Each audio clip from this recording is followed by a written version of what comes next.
In the headlines, meningitis kills 118 in 22 states. Many trapped in building collapse at Ibadan police station.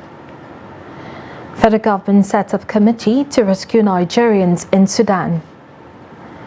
And lastly, on the international scene, a senior military-linked election official shot dead in Myanmar. Hello and welcome to Trust TV News Updates. I am Mardia Umar. Thank you for joining.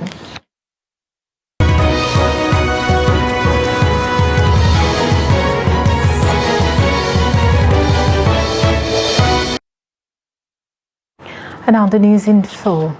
The Nigerian Center for Disease Control (NCDC) and Prevention has said 118 persons have been killed in 22 states by cerebrospinal meningitis. This is according to the data from October 2022 to April 2, 2023, released by Nigerian Center for Disease Control. The NCDC said a total of 628 suspected cases, including 118 deaths, were reported from 22 states. It gave the names of the affected states to include Abia, Bauchi, Bayelsa, Benue, Borno, Ebonyi, Gombe, Imo, Jigawa, Kano, Katsina, Kebbi, Kogi, Nasarawa, Niger, Oyo, Plateau, Sokoto, Taraba, Yobe, and Zamfara. According to the report, 62% of the cases are male patients, while 38% are females. Meningitis is an inflammation of the meninges, a thin layer of the connective tissue that covers the brain and the spinal cord.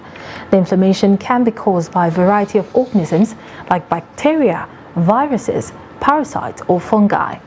The CSM remains a priority disease and an ever-present public health threat in several countries worldwide, with frequent epidemics that present challenges for people, health systems, economies, and the society. The NCDC said the National Multi-Sectoral Cerebrospinal Meningitis Technical Working Group will also continue to monitor response across states.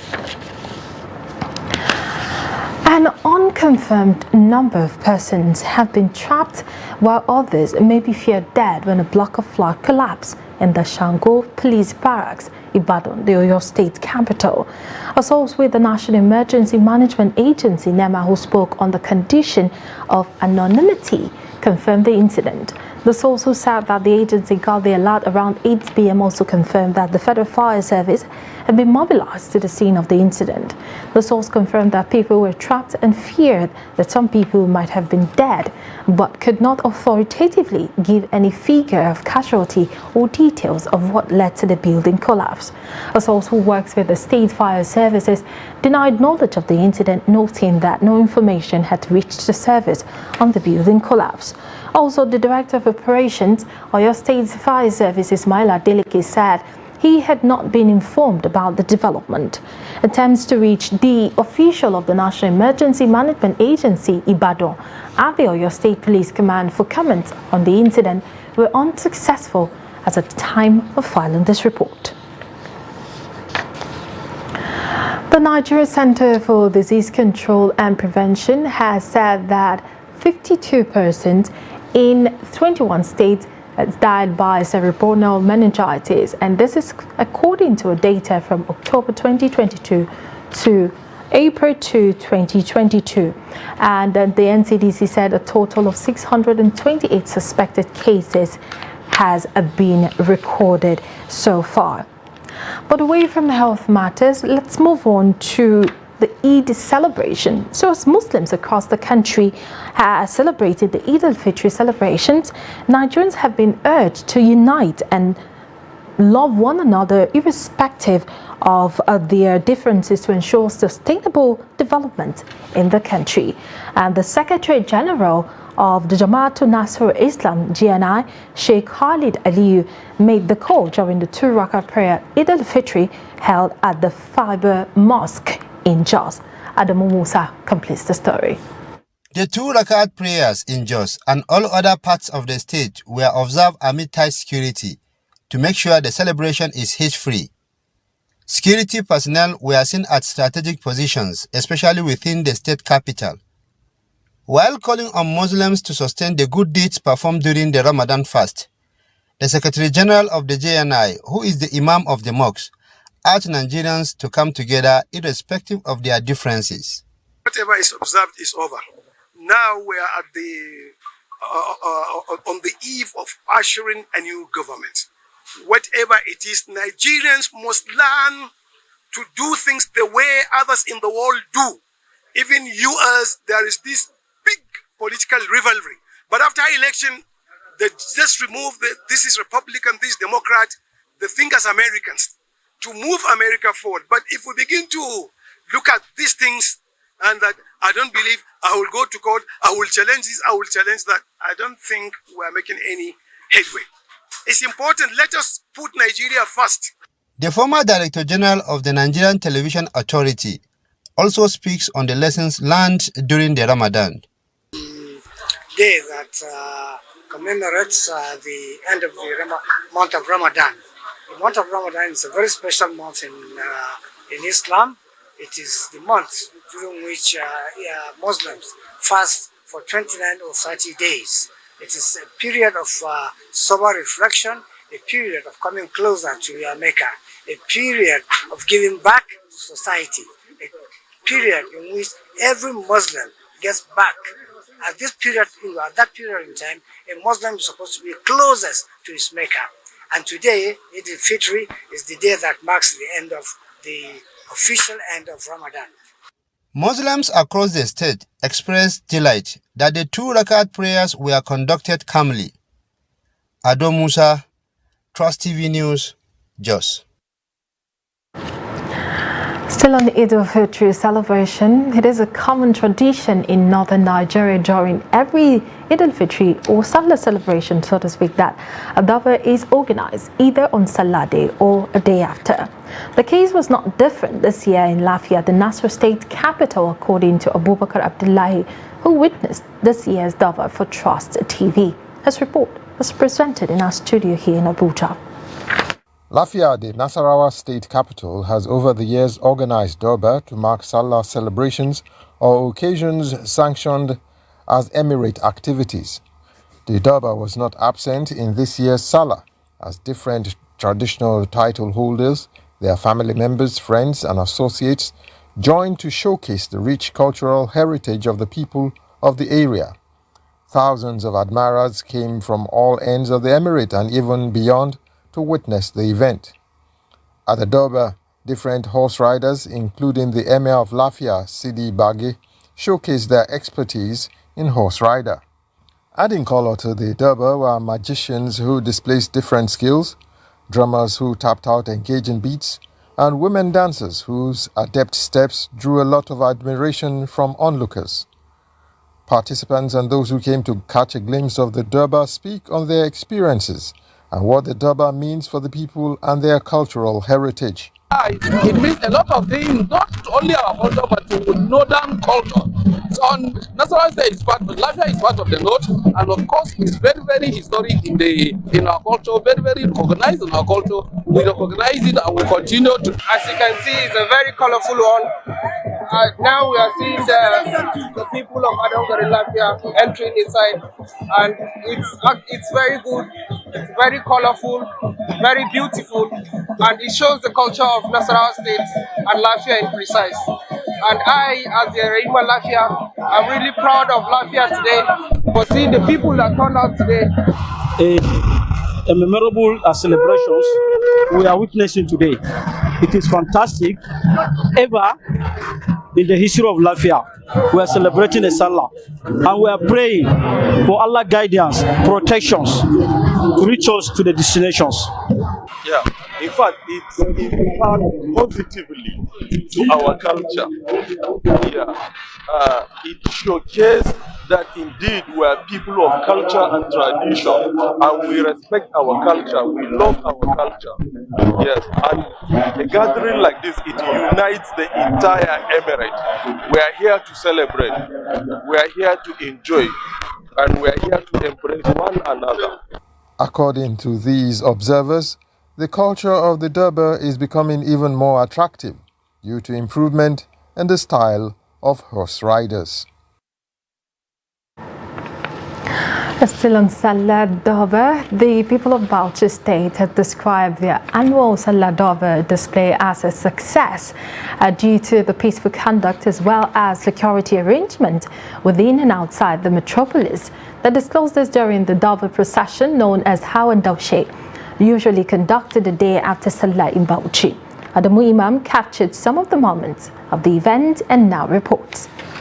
As part of the Salah celebration, people of Bauchi were eager to catch a glimpse of the annual Salah festival through the major street.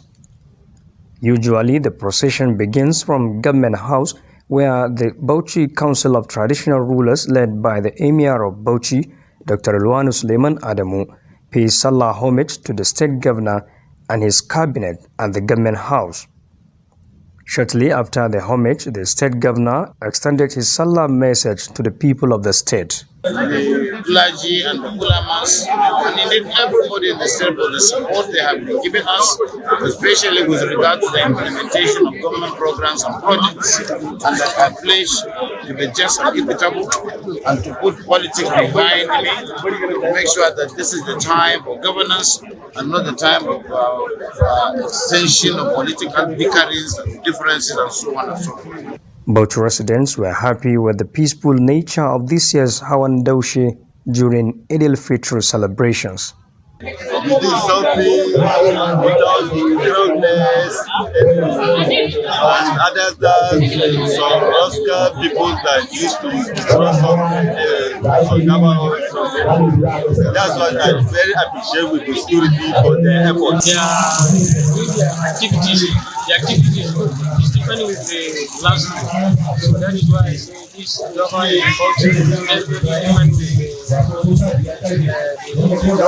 is last year. We have taken care of our children and other members of the family. We made them new clothes for Salah celebration. We do come here every year to witness a traditional Salah Durbar procession, to catch a glimpse of the mood of celebration. May God take us back to our various destinations. Some visitors who graced the occasion share their experiences at the annual Colorful Durbar. All of us, every year, we come and witness this Hawan Durbar. I want to see. We are pray that we the Muslims, our message to is that we should continue to coordinate ourselves to peace so that we come to that better. I think it's truly wonderful. It was quite unique. I've never experienced any of this before in my life, and I'm so glad that I came to witness it. It's been a privilege to see it. It's wonderful.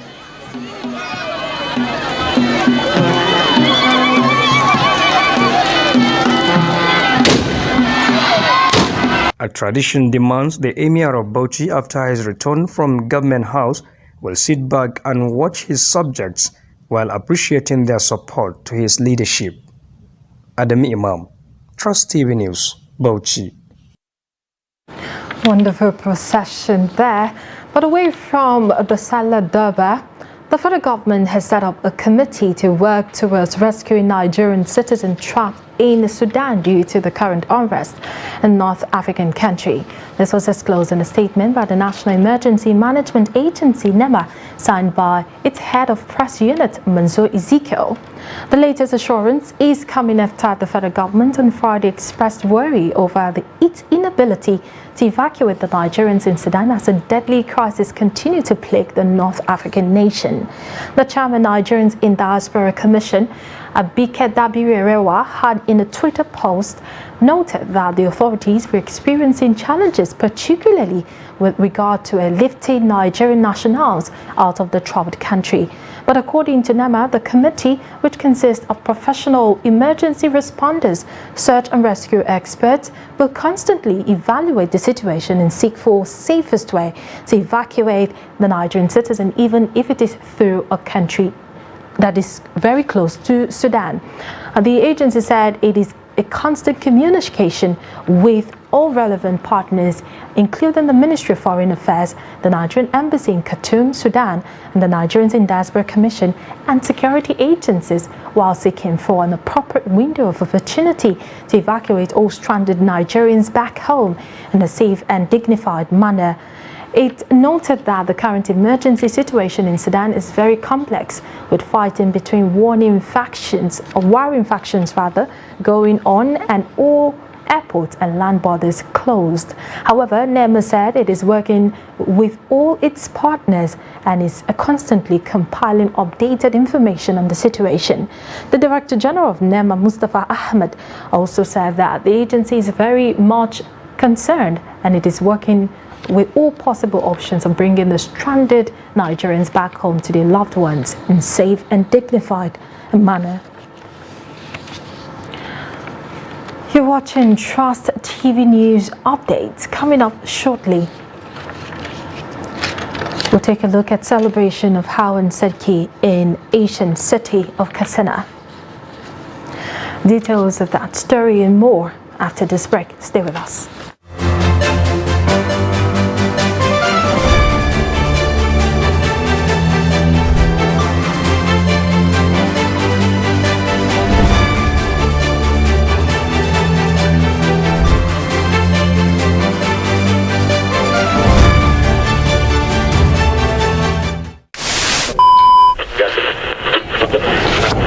Morning Nigeria. Year after year, they have informed, educated, and entertained us. When you needed information, knowledge, or an escape. From generation to generation, the Nigerian broadcasting industry has worked tirelessly to serve you. And now, this service will finally be recognized. Come May 17th this year, broadcasters all over Nigeria will gather at a hotel and suites for the maiden edition of the Nigerian Broadcasting Awards, an award ceremony set to reward hard work and excellence in the broadcast media. Voting starts on 20th April and ends on 4th May 2023. Visit www.tnbawards.ng to vote now. They've served and they're still serving. It's time we say thank you. This award is organized by the Broadcasting Organizations of Nigeria, Bonn.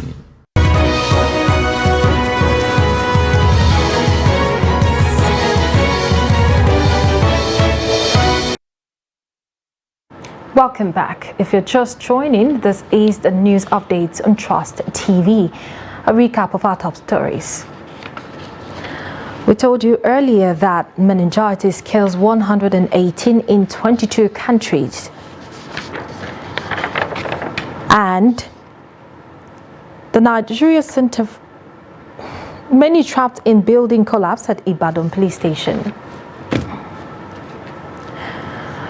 Moving on to more stories, a resident of Maiduguri, the Borno state capital, where during this Eid al-Fitr celebration thrilled with colorful Durbar at the Sheikh's Palace in Borno State. Thousands of residents have turned to cheering spectators as they paid homage to the royal father. The annual cultural display takes place after the Eid prayers. Beatrice Kurutsi was there and filed in this report. The Sheikh's Palace is a place where most Maiduguri residents visit after Eid prayers. Thousands of people come here to pay homage to the monarch. The colorful day featured horse riding, native songs, and dance.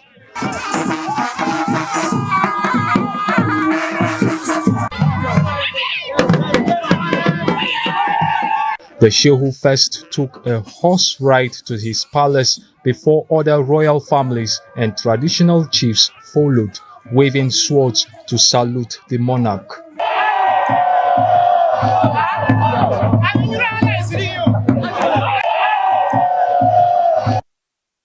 Some Maiduguri residents shared their thoughts on the significance of the festival. Durbar is actually showing the strength of the heroes that whatsoever confront the domain of His Royal Highness the Sheikh of Borno. These are the set of people that will come out, as you can see them, with various caliber of sword, merchant, and rest. Borno is perhaps one of the empires that was never conquered by any other empire until it fell on its own to the British. For that, the horses, the guns, the spears that you see, they are all signs of power. Borno is rated as the best in terms of Daba presentation and in terms of horses and the decoration of horses and horsemanship. So today's Eid, His Eminence the Shehu of Bonu and 10 of his district head have staged a Daba. For the last 11, 12 years, you know the situation of Borno. We have never known peace. But in the last 2 years, we have gotten substantial peace, where we never had the opportunity of embarking on Daba until this year. This is the third edition of the Daba Festival after years of insurgency in the state. The festival is beloved by numerous residents who are unwilling to let insecurity spoil the celebration of their proud heritage and culture. Bitrus Kuruti, Trust TV News, Maiduguri. Now, the traditional Hawan Sarki is the peak of Salah festivities in Katsina Emirate since its beginning in 1906 during the reign of late Emir Muhammadu Dikko. The Emir pays a Salah homage to the governor that be an exchange pleasantry, convey messages from his subjects and vice versa. This long tradition has been sustained. Abdullahi Yamadi tells us more about Hawan Sarki in Katsina. Take a look. The Emir and his long procession comprising district heads and other traditional title holders graced in royal regalia set out from the palace as early as 7 a.m. to the government house. The Emir in congregation moved through Nagogowe, meeting his subjects who lined the road to and from the government house to catch a glimpse of the royal father. The Emir, who was conveyed on a carriage, and his entourage moving majestically displaying horsemanship amidst prayers and goodwills from subjects, arrived at the government house. I implore all my subjects, especially parents, to take full responsibility of their children. Do not allow them to fall victims of circumstances or at the mercy of hoodlums. This is the last Salah homage Aminu Bello Masari will receive from the Emir Abdul Mumin Kabir Usman as governor of Katsina State. I want to start by thanking Almighty Allah and the good people of Katsina State for your support to my administration in the last 8 years. I have done my very best, and I'm assuring you I'm leaving you in the best hands. After all of this, people eagerly await the Emir and his entourage along all routes leading to his palace to see this array of singers and dancers.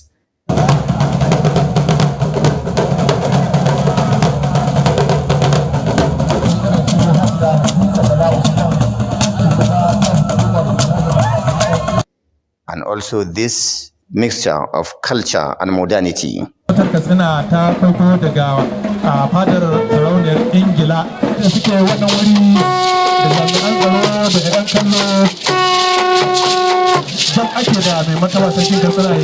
What about this?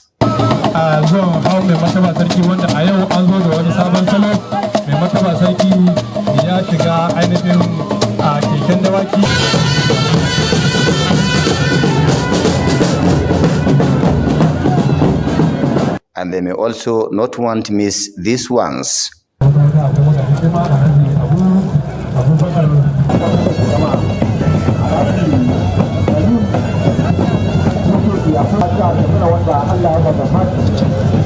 The majesty of the traditional institution is on display.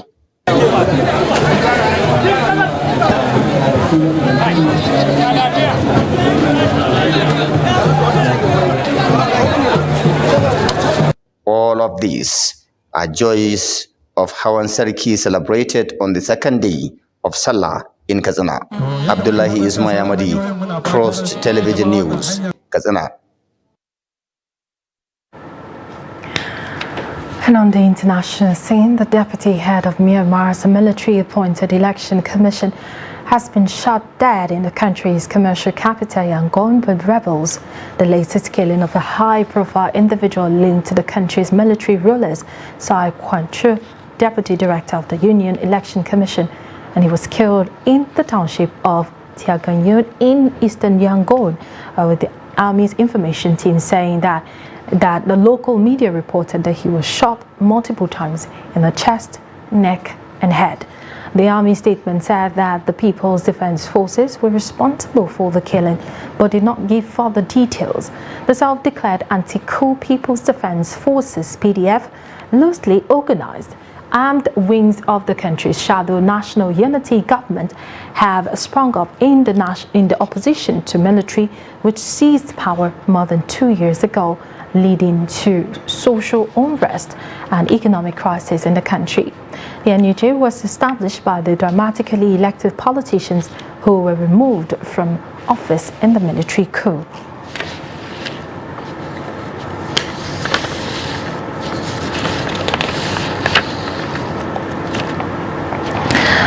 Now, the Minister of Youth and Sports Development, Sunday Dare, has announced the closure of the National Stadium, Surulere, Lagos State, due to the collapse of a floodlight mast. Dare made this known in a statement after inspecting the collapse of floodlight mast.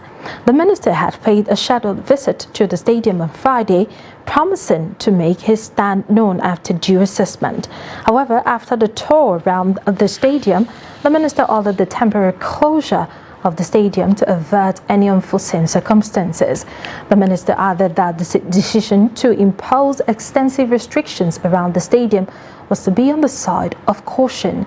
Dare then requested the understanding of Nigerians who the decisions may be inconvenient to. And that brings us to the end of the news updates of this hour. For more, you can follow us across all our social media platforms. I am Martia Umar on behalf of the news crew. Thank you for watching.